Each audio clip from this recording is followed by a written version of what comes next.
皆さんこんにちは。さて先日ですね、トヨタさんから発売されているクラウンスポーツハイブリッドのモデルの方の試乗をしてまいりました。我が家では ZR-V という SUV、 こちらの方を持っておりまして、もう1年半ほど乗っているんですけれども、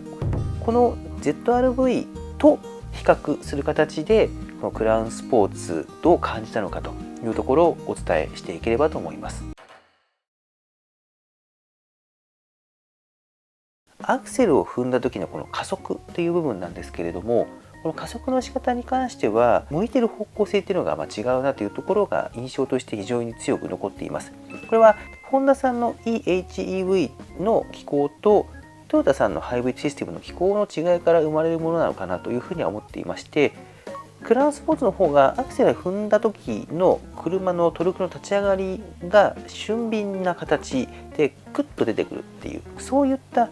イメージがあると。逆に ZR-V に関して言うと、アクセルをグーッと踏んでいた時に緩やかにトルクが立ち上がってくるというような感覚ですね。で一方でアクセルをグーッと踏み込んでいた時のこう伸びる感じっていうのは ZR-V の方が強く感じられる。この違いって例えば少し価格違うところの話ですけれども、ヤリスとフィットの比較でもそういった感覚の差が出てきますし、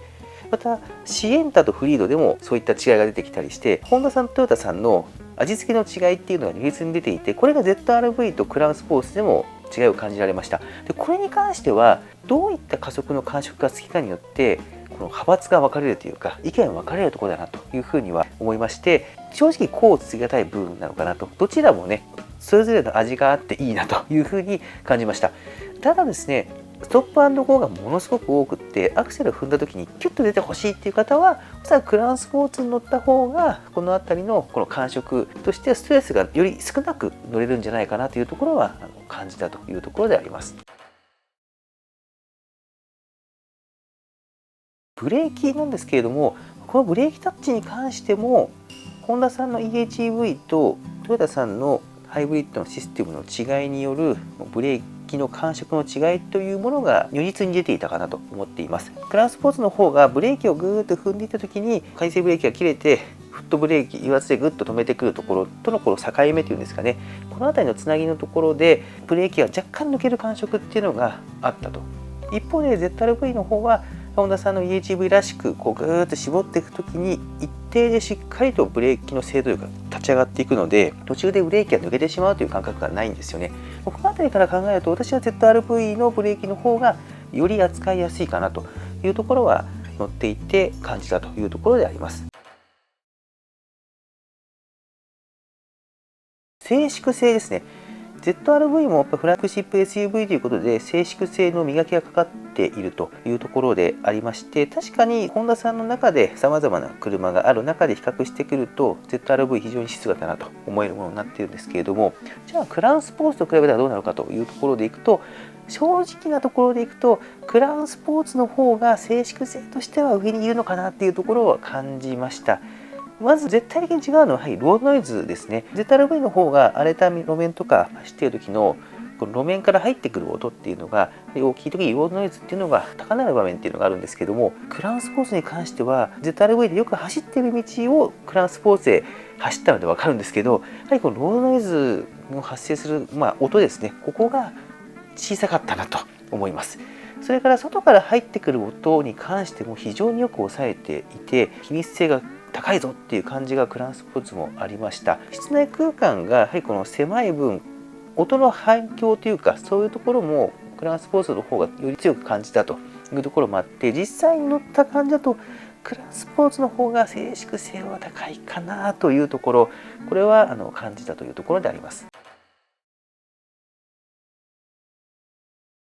ハンドリングなんですけれども、これは今回乗ってクラウンスポーツは4駆 4WD のモデルなんですが、私が乗っている ZR-V は2駆のモデルなので純粋な比較はできません。できないのでこれは何とも言えないところなんですけれども、クラウンスポーツについてはきついカーブとかも走ったんですけれども、切り込んだ時に気持ちよくノーズがクッと入っていって、リアの方もしっかりとついてくる、後ろが流れる感覚がなくってとても気持ちよくねカーブを通過できて、あ、いいなこれって感じたんですよね。そのぐらいスポーツと名の付く車だけのことはあるなと思える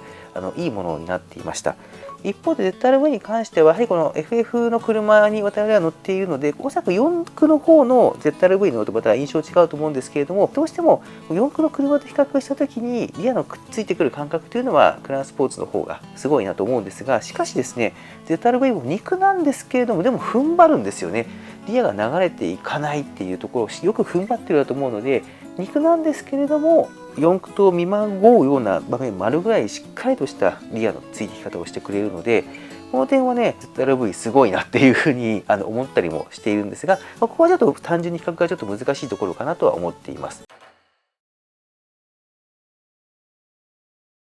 室内空間なんですけれども、正直 ZR-V の方が室内空間は広いというふうに思います。座った時のもう感覚として受ける印象が違うと。運転席に座った時に結構もうクラウンスポーツに関して言うと、天井とか上の方がもう頭の方が気になるぐらいの広さになるんですけれども、 ZR-V の方が上方向の余裕も本当にあってどっぷりと乗れるという、そういう感覚が強くあります。ラゲッジの広さもそうですし、後席の室内空間もそうですし、前席側の空間も含めて全体的には ZR-V の方が広いなと思えるものになっていると思います。で一方で一つだけクランスポーツの方が広いなと思ったのがやはり後席の足元の空間ですね。これに関して言うとクランスポーツの方が ZR-V よりもちょっと広いなと感じると。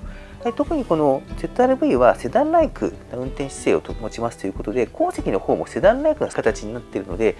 前席も後席もセダンライクということは全長がもっと長い車であれば別ですけれども、だいたい4メーター全長が50とかそれぐらい前後の車ですと、そんなに後席って広く取ってないはずなんですよね。それが如実に出てる感じで十分なんですけれども、広い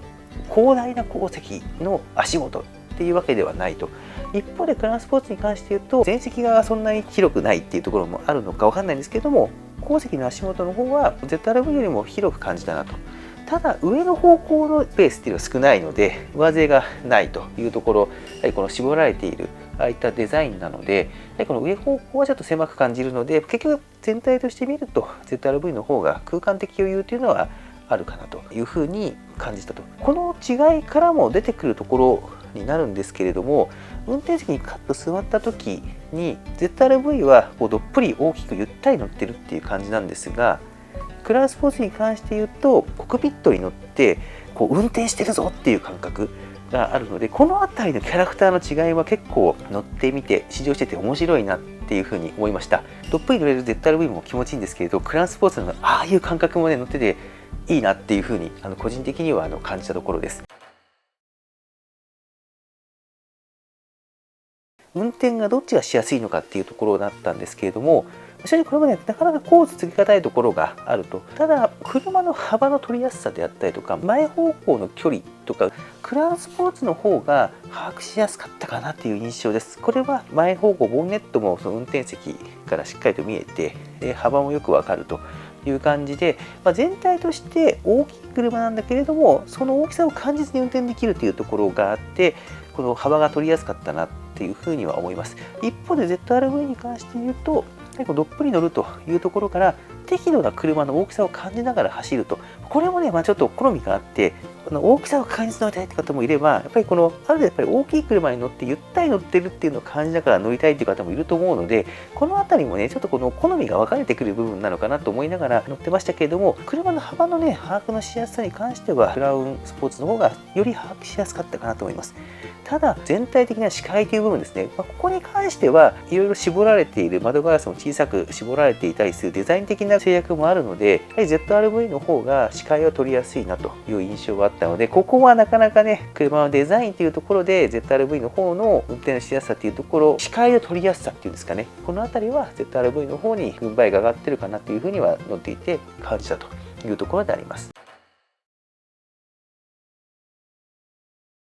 乗り心地なんですけれども、クラウンスポーツに関しては21インチのタイヤを履いていて、 ZR-V は18インチのタイヤを履いています。タイヤの位置数の違いもあるので正確な比較っていうのはできない部分ではあるんですけれども、通常21インチのタイヤ履いている方が乗り心地が悪いんじゃないかなと思われるかもしれないんですが、乗った感じ私はクラウンスポーツの方が乗り心地は優しかったなっていうふうに思いました。これは特に一般道を中心にクラウンスポーツ試乗しているので、一般道を走った時の違いというところで捉えていただきたいんですけれども、クラウンスポーツの方は新しいこのトヨタさんのプラットフォームらしい味っていうんですかね、変な横揺れとかを発生させずに縦揺れでうまく下からの衝撃をいなすと、そして無駄に揺れずにすぐに揺れが収束するという感じで、結構ヨーロッパ車のような感じの、揺れたとしてもすぐに揺れをスッと収めるっていう、そういった方向の乗り味で結構これいいなと。こう下から入ってくる衝撃も確かに衝撃が入ってくる時は来るんですけど、その角をしっかりと丸めて変にこう突き上げる、まさにその刺すような衝撃っていうのが入ってこないなと思いながら乗っていました。同じ道を ZR-V では走ったことあるんですけども、 ZR-V の方がドンドンってきた時の突き上げする時のこの入ってくる衝撃にやっぱり角がちょっと立って刺さってくるような、そういった衝撃が入りやすいなというところを感じました。これはZR-V の我々動画いろいろ出してますけれども、この点やっぱりその一般道を走っている時に結構揺れるよねっていう話をしているんですけれども、そこの部分で見ると角が丸まった衝撃が入ってくるのはクラウンスポーツだったなというふうに感じたところであります。装備なんですけれども、クラウンスポーツも ZR-V も必要にして十分な装備が全部揃っているんですが、よりこの快適装備が入っているのがどうかっていうところで見ていくと、クラウンスポーツの方が例えばそのシートのベンチレーションとか入っていますし、助手席を動かす時運転席側からも操作できるように、助手席の右側、運転席側のところにも助手席の背もたれを動かしたりとか前後を調整するそのためのボタンがついていたりというところで、この快適装備的にはクラウンスポーツの方が多く入ってるかなというふうには思います。内装のデザイン質感というところなんですけれども、クラウンスポーツに関して言うと少し包まれ感がある、コックピット感があるというふうにお伝えした通り、走るスポーツな車っていう雰囲気を乗ってて感じた部分です。一方で ZR-V は結構セダン的な雰囲気の印象というんですかね、高級感っていうか、そういう感じがあって、向いてる方向性がちょっと違うかなというふうには思いました。もちろんクラウンも ZR-V も両方とも結構質感高くなってるんですけれども、質感の高さの方向性はちょっと向いてる方向が違うなというところで、これもね多分好みが分かれてくる部分なのかなというふうに感じたというところであります。ZR-V 乗り出しの価格としては、4駆の場合でも450、60万、70万とか、そのぐらいの価格、500万はいかないというぐらいの乗り出し価格で乗れると思います。一方で、クラウンスポーツに関して言うと、ハイブリッドと PHEV の2つのグレードがあって、ハイブリッドで、4駆しかないので、4駆のモデルで買おうというふうになると、乗り出し価格っていうのは650万円前後というところになると、もちろん快適装備に関して言うとクラウンスポーツの方がいいなと思うところはあったと思いますし、乗り心地とか静粛性というところで確かにクラウンスポーツの方がよりすごいなというふうに思ったところはありました。あったんですけれども、逆に ZR-V すごく頑張っているなと、価格差がある中でこれほどまでに走りだったりとか静粛性というところもそうですし、うまく研ぎ澄ましてきて、そして実用性というところもしっかりと確保していると、